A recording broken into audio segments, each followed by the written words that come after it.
Quais são as obrigações do inquilino na locação residencial?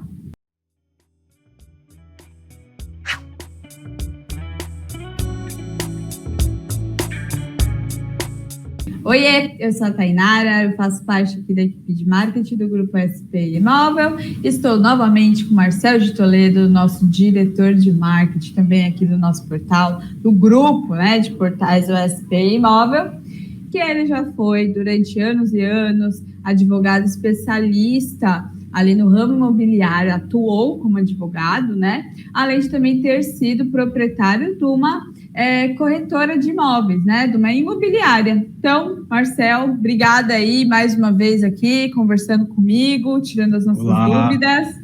E hoje o tema deste vídeo é aquele tema que tem gente que não gosta muito, principalmente quando é para falar de obrigação. Mas é muito importante que nós, na hora de assinarmos um contrato de locação, que nós tenhamos ciência dos nossos direitos e também das nossas obrigações, dos nossos deveres. Então, você que é inquilino ou está prestes a assinar aí o seu contrato de locação, fica de olho aqui, assista esse vídeo, porque o Marcel ele vai falar com a gente sobre isso. Quais são as obrigações de um inquilino ali no contrato de locação de imóveis? Pode falar, Marcel. Vamos lá. O Código Civil tem vários artigos que podem mostrar algumas obrigações, porém, quando ocorreu a lei do inquilinato, a lei 8.245 de 91, ficou bem claro, através do seu artigo 23, sobre as obrigações que o inquilino tem que ter na alocação, vamos falar da alocação residencial, eu vou tentar ser resumido, porque ele é um artigo um pouco longo, Então, eu vou tentar resumir da melhor maneira possível. O parágrafo 1º fala sobre o pagamento de aluguel. Então, pagar aluguel, vamos dizer que é a parte, vamos dizer, primordial numa locação, Então, o inquilino tem que pagar aluguel em dia, caso, isso eu falo da lei, caso ele não pague no dia, o locador pode ingressar até com uma ação de despejo por falta de pagamento.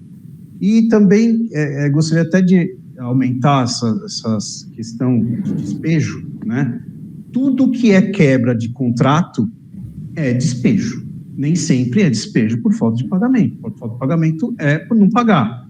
As outras quebras de contrato são também o despejo, Inclusive, o locador também quebra contrato. O locador é o proprietário. O proprietário também quebra contrato.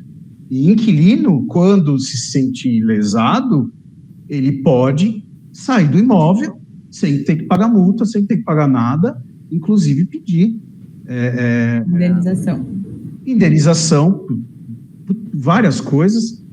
Por isso que a gente até fala, olha, se quiser indenização por mudança, o contrato não é o senhor lá que vai dar um recibinho, não. É uma empresa que vai cobrar mais caro para fazer a mudança. E a probabilidade de você receber essa mudança é muito grande se for uma quebra de contrato bem provada por parte do proprietário, Então, eu vejo, muito infelizmente, muitos locadores proprietários que não cuidam bem de seus inquilinos, Só que agora aqui a gente está falando o inverso, a gente está falando das obrigações do inquilino. Então, o primeiro parágrafo fala sobre pagamento de aluguel.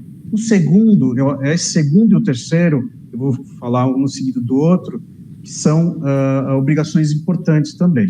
Parágrafo 2º, servir-se do imóvel para o uso convencionado ou presumido compatível com a natureza deste e com o fim a que se destina, devendo tratá-lo com o mesmo cuidado como se fosse seu.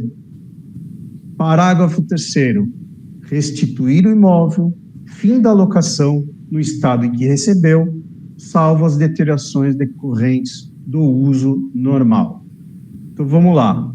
O inquilino, ele tem que tratar o imóvel como se fosse seu, Então, ele tem... também isso é muito subjetivo para alguns inquilinos. Mas eu quebro o imóvel mesmo e eu sou assim, Mas a gente está falando de um bom senso, um ser humano comum, né? Que é tratar bem do imóvel e quando finalizar o contrato, devolver da melhor maneira possível, salvo as deteriorações decorrentes do uso normal. O que é o uso normal? O uso normal, ele não é, por exemplo, vou até citar a questão da pintura. Vamos dizer que o proprietário te entregou pintado o imóvel. Quando você começa a utilizar o imóvel, começa a encostar a mão, começa a ter as sujeiras que são normais, né? Então, no fim da locação, a probabilidade que você tem que pintar o imóvel de novo é muito grande. E você só vai descobrir isso, porque às vezes você fala, não, mas a pintura tá boa. Só vai descobrir isso quando você desmonta os móveis. É sempre assim. Quando você desmonta os móveis, aí você fala, nossa, não tem condições, né? Tem que pintar. E referente até a gente já fez vídeo sobre esse assunto, referente à pintura externa, isso é uma briga jurídica que sempre existe. Cada jurista fala uma coisa.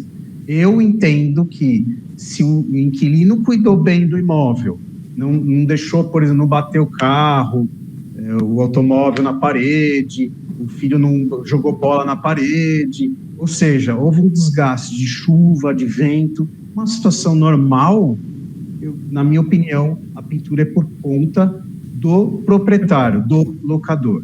Isso eu falo da pintura externa. A pintura interna eu já penso no inverso, né?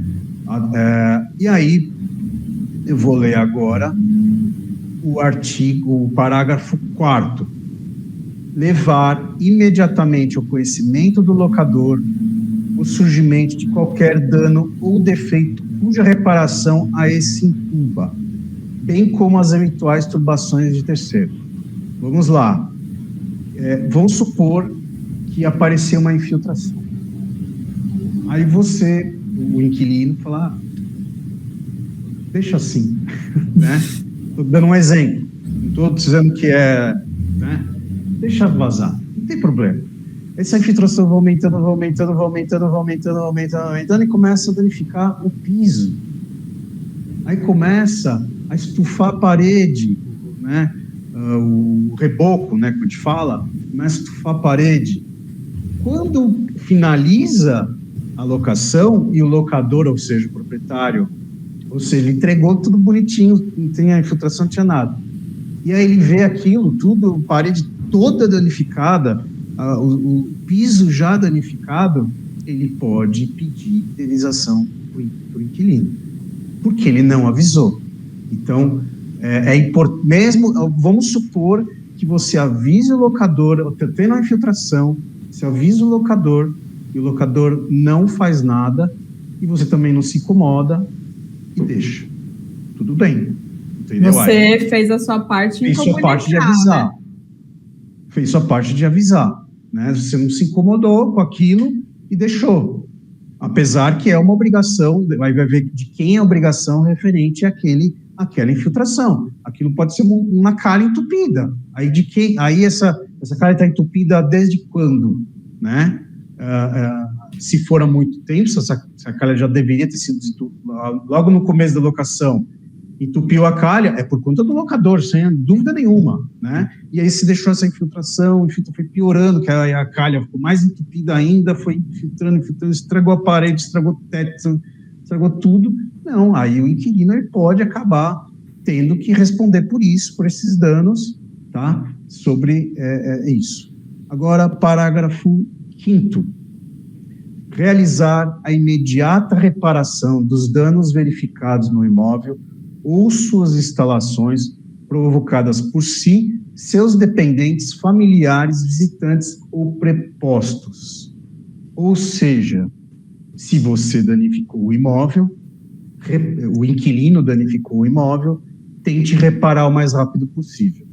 Tá? Não deixe, na minha opinião, não deixe para o final do contrato, que pode até, dependendo da situação, piorar. Então, vá lá e arrume. Se você acha ou seja, se esse dano foi causado por você, inquilino, arrume, tá? Agora, vou entrar numa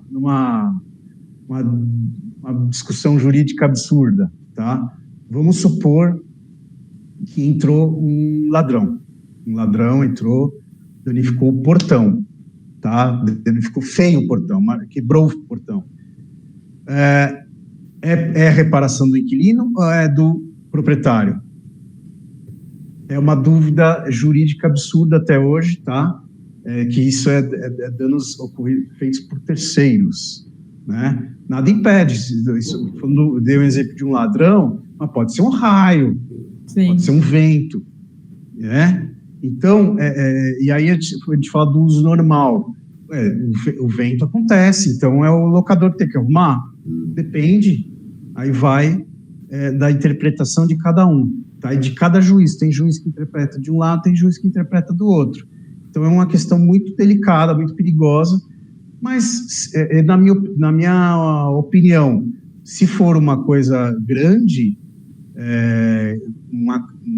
um problema sério, mais sério, avise, tem que avisar o locador, mesmo não se sentindo, não, foi terceiro, foi o vento, foi o ladrão, avise o proprietário. Se você não avisar, você pode acabar tendo que indenizar. Aí você vai ter que pagar tudo e ainda, de repente, até pagar um pouco além do conserto, né? E se você está se sentindo lesado, na minha opinião, como inquilino, vai lá, arrume tudo com nota fiscal, tá? E ingresse no juizado especial. O locador, ele mesmo a ação corrente, o juizado especial não paga advogado, né? Então tem que ser uma coisa bem feita, óbvio, né? Um laudo bem feito, tá? Para você entrar no juizado especial, não paga advogado, você vai só no fórum, ingressa com esse tipo de ação, as partes vão lá e sempre tem acordo. A verdade é essa. Bateu no juizado especial, vai ter acordo, tá? É muito difícil dar sequência. E o juiz vai lá e, se tiver que falar, o locador, o proprietário, você que tem que pagar isso, ponto final. O locador baixa as orelhas, vamos dizer assim, e aceita e acaba arcando por aquele prejuízo, dá um desconto no aluguel, alguma coisa do gênero, e segue o jogo, entende? Agora, claro, chegou o final do contrato, é bem capaz desse locador falar, não, agora eu não quero mais você como inquilino. São as consequências. E é nessa situação que a gente falou do inquilino se sentir prejudicado, né? Ele pagar tudo e aí depois ele entrar com a ação. Só para fazer um parênteses aqui, para ninguém achar que a gente está do lado de um ou de outro, só para... Isso. E aí volta a falar sobre a questão da administradora.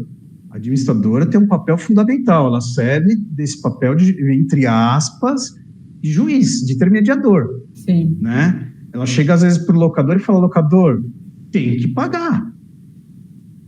Mas eu não tenho dinheiro.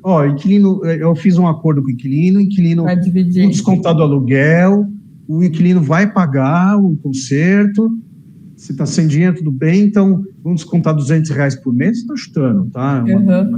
Porque às vezes tem realmente situações em que o locador, o proprietário, é realmente uma pessoa que não tem muitos recursos, né? Então, ele depende daquele dinheiro e, às vezes, ele não tem, se ele ficar sem aluguel, ele vai ter problema financeiro. Então, às vezes, se faz esse acordo que ele não vai lá e paga esse parcelamento, aceita esse parcelamento, que é uma obrigação do locador, do proprietário, ponto final, né? Vamos... Parágrafo 6º. Não modificar a forma interna ou externa do imóvel sem o consentimento prévio ou por escrito do locador. Isso é muito importante. Inclusive, eu vou citar uma coisa que acontece muito na prática, que é a história da troca de tinta. Tá? Então, vamos lá. O que é? Eu vou dar o exemplo clássico. Então, o inquilino entrou com uma tinta que custa R$500 o galão. Tá, o locador, o proprietário, foi lá e falou, não, eu não gosto de pintura branca. Vou pintar do cinzinha, que agora a moda é a cor cinza, né? Vou lá o cinzinha, eu esqueci os nomes das tintas, mas o cinzinha, eu gosto dessa cor, pinta, gasto R$500 o galão, tô chutando, né, o valor da tinta. Aí, quando está finalizando o contrato, né? O inquilino vai lá e pinta de branco, porque o galão da tinta custa R$100. Mas isso é sempre um problema. Aí acaba pagando 2 vezes o inquilino. E paga. Tá? Esse erro é muito clássico. Então, é muito importante também, e aí do locador, é importante frisar também na vistoria qual é a tinta que ele pagou. Se ele pagou R$500 na tinta cinza, que tem um nome específico da tinta, põe no contrato, tinta tal, pintura interna, geralmente teto branco, paredes cinza, não sei o quê. E tem que constar isso no contrato. Isso é um erro do locador, às vezes, inclusive da administradora, de não colocar esse tipo de situação de cor, de tinta, né? Mas, quando o inquilino vai lá e pinta de branco, é um problema, porque aí às vezes o locador acha nota fiscal, da tinta que ele comprou lá atrás, tá lá a tinta qual foi e acabou. E aí ou então a mesma cor, né, Marcel? A marca da tinta, tudo, aí o proprietário só pode exigir se ele tiver em contrato. Tem aqui a nota fiscal, é essa tinta que eu quero, na devolução do imóvel. Do contrário, pelo menos a mesma cor o inquilino tem que entregar, né? Claro, e o ideal, né? E para eu não ter esse tipo de... Isso aqui, é óbvio, a gente está falando até no decorrer da locação, esse parágrafo, né?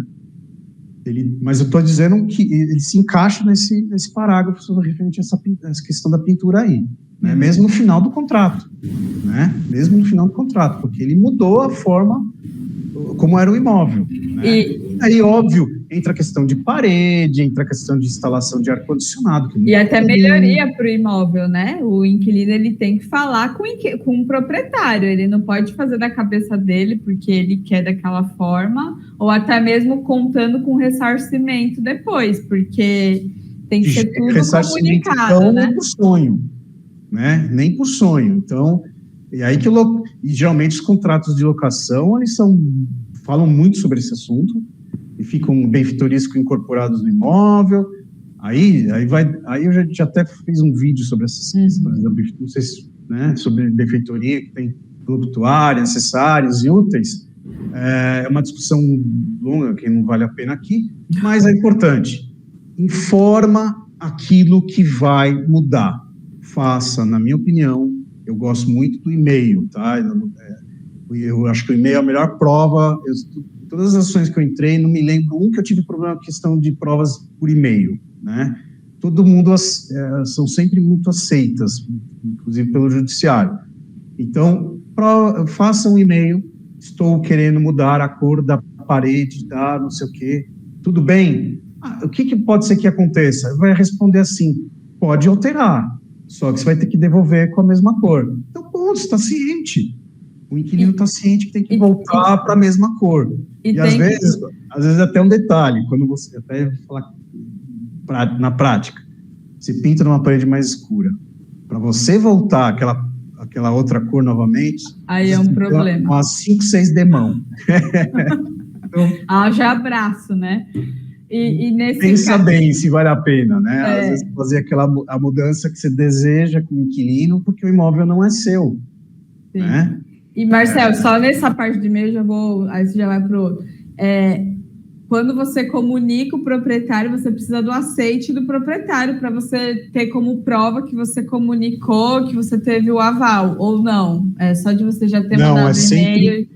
É sempre bom ter aceitação por parte dele, tá? Beleza. Porque se ele não aceitar, mesmo no meio do contrato, ele pode ver como uma infração legal, uma infração do contrato, e poder entrar com despejo, por esse motivo. Nossa. Vai ganhar? Nem sempre, tá? Mas vai obrigar ele a pintar a parede de volta. Estou chutando esse exemplo da parede, o mesmo inquilino morando lá dentro, vou obrigar ele a repintar. Entendeu? Então, tomem cuidado com qualquer tipo de mudança. Claro, se for uma mudança muito banal, tudo bem, mas se for uma mudança mais radical, tome cuidado, né? Tem que informar, sim. Inclusive, eu vou até citar um exemplo que já aconteceu, de quando a locação não tinha o imóvel era zero, e aí a locação não tinha armários de cozinha. O inquilino foi lá e pôs um armário de cozinha, e a hora que saiu, retirou o armário de cozinha. Nossa, o locador pirou, surtou. Aí chegou e falou, olha, é o seguinte, isso, a questão de furar a parede na cozinha é uma coisa extremamente comum, né? E inclusive, após acontecer isso, a gente fez até uma cláusula especial para os locadores assinarem, né? Que os furos de parede, quando não tem armário, vão acontecer, né? Porque se ele não quis, o locador, o proprietário não quis pôr armário, o inquilino ele tem que furar a parede, ele vai furando, e vai trocando de inquilino, e vai ter, e aí o que acontece? Nas vistorias eu contava, às vezes, quantos buracos tinha. Às vezes eu chutava lá 40 buracos e colocava na vistoria, né? Aí o locador falou, nossa, 40 buracos, tem tudo isso. Eu falei, pode ir lá contar. Tem 40 buracos, mas isso é normal, porque o inquilino vai saindo, entra 3 anos, muda de inquilino, 3 anos, ele vai fazendo buraco. Isso se enquadra, claro, nessa cláusula, mas tem que ter o bom senso também do locador, e às vezes, infelizmente, tem essa dificuldade da questão dos buracos da parede aí. E aí, no fim, ele teve que aceitar na marra, o locador acabou aceitando, nesse caso da cozinha, depois ele falou, olha, realmente, cada inquilino que entrar vai acontecer isso, e é uma coisa extremamente natural, né? Parágrafo 7º. Entregar imediatamente ao locador os documentos de cobrança de tributos e encargos condominiais, bem como qualquer intimação, multa ou exigência de autoridade pública, ainda que dirigida a ele, locatário. Ou seja, chegou um documento, vou dar um exemplo que pode acontecer. Chegou uma multa, né, de condomínio, às vezes que às vezes se enquadra ou não pelo esse locatário, né? Tem que entregar, informar esse locador, esse proprietário dessa carta, entregar essa carta, né? Em qualquer carta que tenha o nome dele, etc. e tal. Caso que ele não faça isso, também o locador pode ingressar com ação de despejo. Nossa. Só por ter entregue a carta. Porque às vezes pode gerar um prejuízo, né? Às vezes uma multa tributária, às vezes aí ele não paga no dia, é 20% as multas tributárias assim, 20%, né, de multa, só porque não entregou, né? Então, nesse quesito, é importante frisar, entregue sempre para o locador qualquer carta antiga, qualquer carta que chegar em nome dele, né? Parágrafo 8º. Pagar as despesas de telefone, de consumo de força, luz, gás, água e esgoto. Na realidade, esse parágrafo ele vem decaindo dia a dia, porque a gente está conseguindo transferir as obrigações. Antes, até a água era aqui, estou falando de São Paulo, não sei falar de outras cidades ou estados, aqui a água, por exemplo, era do locador, do proprietário, sempre, né? Nos últimos anos, agora você consegue transferir para o inquilino também essa conta de água, de luz, de telefone. Então, esse parágrafo vem decaindo com o tempo, mas, sim, quando está em nome, essas despesas têm que ser pagas, mesmo que esteja no nome se for do imóvel, do locador, né? Parágrafo 9º. Permitir a vistoria do imóvel pelo locador ou por seu mandatário, mediante combinação prévia de dia e hora, bem como admitir que seja o mesmo visitado ou examinado por terceiros, na hipótese prevista no artigo 27. O que é o artigo 27? Venda de imóvel, né? Então, isso também geralmente consta em cláusulas contratuais, no próprio contrato, que permite entrada de pessoas querendo visitar o imóvel, tá? Para compra do imóvel, né? E o inquilino tem que permitir. Óbvio que não pode abusar, nenhuma das partes, nem o inquilino e nem o proprietário. O proprietário querer fazer vistoria toda semana, não dá, né? E sem avisar, né? Simplesmente aparecer lá e... Aparecer é meu direito. Não, tem que ter um aviso prévio. Por quê? É a mesma coisa, se de repente o locador começa a fazer essas vistorias com frequência, sem avisar, sem nada, é quebra de contrato por parte do locador. O inquilino pode sair sem pagar muito, sem pagar nada e ainda pedir indenização por danos morais. Aí, no caso, cabe os morais, né? Porque, imagina, você está lá, 5 da manhã, toca a campainha, está chutando o horário, o locador querendo fazer vistoria às 5 da manhã. Mas tem proprietário que acha isso, né? Que claro, só porque o imóvel é tem... dele, ele pode aparecer lá para ver o imóvel. Eu já presenciei situações. Por isso que a administradora tem um papel fundamental. Mas uma administradora nunca ia permitir isso, entende? Nunca. Então, por isso que as locações diretas têm esses problemas, né? Então, essa história de locador entrar no imóvel infelizmente, porque o proprietário entra no imóvel, ele tem a chave lá e abre, de repente está lá no quintal. Né? Então, mas o inquilino ele tem que permitir sim a entrada, mediante, como está lá, mediante combinação prévia de dia, horário, bem como de, e assim, ou seja, dentro de um razoável, tem que permitir que faça a visitação de vez em quando do imóvel, queira vistoriar alguma coisa, principalmente quando tem negociação de, por exemplo, eu te isentei para arrumar a tomada. Então, o proprietário isentou lá, chutando, R$100 para ir lá um eletricista trocar a tomada. Aí ele quer fazer a vistoria. É direito dele, não está errado. Né? Claro que hoje tem filme, tem foto, tem tudo, já não precisa mais tanto. Mas há pouco tempo atrás era comum o locador falar, eu quero ver, eu paguei, eu quero ver, né? Essas situações eram muito comuns. E na questão da venda, que é uma grande discussão, também jurídica, porque tem inquilino que se nega a abrir o imóvel, né? Ou começa a falar mal do imóvel para esse comprador, porque ele não tem interesse. Ele não quer sair, né, do imóvel, ele tem medo de... Então, mas tem que permitir a mesma coisa. Se não permitir, pode o locador ingressar com ação por quebra de contrato, por descumprimento de contrato. Né? Parágrafo 10. Cumprir integralmente a convenção de condomínio e seus regulamentos internos. Isso não tem nem o que discutir. Né? Então, o inquilino, às vezes, ele tem que tomar esse cuidado, tá? Recentemente, até aconteceu uma notícia aí, uma moça que entrou no condomínio, estava com uma roupa de carnaval e multaram ela, entende? Então, são situações que aconteceu isso agora recentemente. Mas, o inquilino, ele tem que, às vezes, até antes de assinar o contrato, dar uma lidinha no estatuto lá né, do prédio, para saber, de repente tem uma coisa lá que ele não concorda e fala assim, não pode cachorro, ele leva o cachorro, entendeu? Tô chutando. Não pode levar cachorro na parte de baixo do prédio para passear.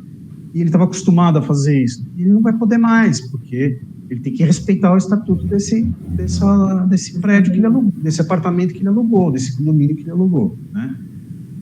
Pagar o prêmio do seguro fiança quando, óbvio, tem seguro fiança. Quando não tem seguro fiança. Seguro fiança é quando tem as modalidades de garantia, né? Que é o fiador, caução e seguro fiança, né? Então, se ele não pode se recusar a pagar, por exemplo, é muito comum, tem seguro fiança de 1 ano, aí bate o segundo ano, ele chega e fala, não vou pagar. É quebra de contrato. O locador pode entrar com despejo por quebra de contrato, por não ter pago o prêmio do seguro fiança do segundo ano, né, da locação. E pagar as despesas ordinárias de condomínio. que é o parágrafo 12º, né? Ou seja, as despesas ordinárias são as mais comuns do prédio. Geralmente, esses prédios já estão acostumados o que é ordinário, o que não é extraordinário. Extraordinário é que não sempre briga nos condomínios, né? Então, as despesas ordinárias é obrigado o inquilino pagar. E as extraordinárias, o inquilino não tem que pagar. Quem paga é o locador, né? E a lei, ela tem um descritivo sobre tudo isso, e aí a gente vai fazer um vídeo só para falar sobre essas despesas extraordinárias de condomínio, tá? A gente vai falar sobre, ao contrário, as ordinárias são as comuns, então não tem muito o que discutir, mas a gente vai misturar os temas, mas a gente vai falar mais das extraordinárias. Marcelo, só uma questão da despesa ordinária, no caso dos pacotes de locação, por exemplo, quando você paga, você tem o aluguel e você já está incluindo ali o condomínio e o IPTU, por exemplo. Você também, caso tenha alguma variação daquilo, você tem que pagar a diferença para o proprietário ou não? Aí fica por conta do proprietário. É só quando o inquilino está acordado o aluguel mais o condomínio. Aí ele paga as despesas ordinárias. Ah, tá. Não, beleza. Geralmente, quais são as despesas mais comuns? O aluguel, e quando é prédio, né? Condomínio, seguro, isso, a maioria dos contratos vão falar que isso é muito importante, tá? Seguro incêndio. Nem sempre no prédio, às vezes o prédio está embutido dentro do condomínio seguro incêndio, tá? Mas muitas vezes não estão também. Tá? No prédio fala assim, olha, a gente está garantido, o seguro é para porta para fora, porta para dentro é outro seguro. Né? Então, geralmente os contratos, principalmente em São Paulo, não vou falar dos outros estados porque ainda não tenho muito conhecimento, mas em São Paulo, quase todos os contratos de locação vão constar que tem que pagar o seguro incêndios, né? E também os despesas ordinárias de condomínio, né? E IPTU também. Então, são as despesas mais comuns. E quando o contrato consta que obriga o inquilino a pagar despesa extraordinária de condomínio, esse contrato, essa cláusula pode ser anulada.